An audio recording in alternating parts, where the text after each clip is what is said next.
First of all, can you say your name and spell it for the record? You want Dan or Daniel? Whichever you would Dan like. Savarino, D-A-N, space, S-A-V-A-R-I-N-O. Dan, I want to know, you're a person who's involved with WRHU, correct? Yes, I am.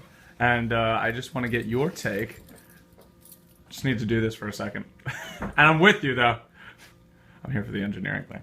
I want to get your take on the current state of radio as far as how it reaches people. Do you think people still listen to radio? And what do you think things like the internet and mobile apps have done for radio? I think people still do listen to the radio itself. I think it's taken away a little bit, though. I actually think internet is going to be the new, fad, if you want to say, because it's so much easier for people to just throw on. Technically, it's still the radio. It's still the same station, but you can throw on your app when you're just on the train or just walking down the street. It's going to be so much easier for people, and it has been so much easier. I know from my personal experiences, let's say I want to listen to a hockey game, I'm throwing on the NHL Game Center. I can't hear, the Rangers or Islanders or the Devils, depending on where I am. If I'm up all the way upstate New York, I can't, listen to them. I'm not in that radio range, but the radio itself, by going a little modern and bringing more technologies in where you can have these apps on your iPhone, your iPad, stuff like that,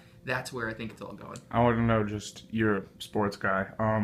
When like shows like Boomer and Carton and Francesa and all that, they're being put on TV nowadays. Do you think a lot more radio shows like that might start televising, or what do you think about that? I can see it happening. I mean, Francesa's one where I think you just throw them on in the background and you could just still listen to them, so it's still technically like the radio. Boomer Carton are more fit for actually seeing, because they're fun to see. No pun intended. Yeah, and when you see them coming in and bringing their guests, and they bring also some attractive guests too, which it helps marketing demographics and everything.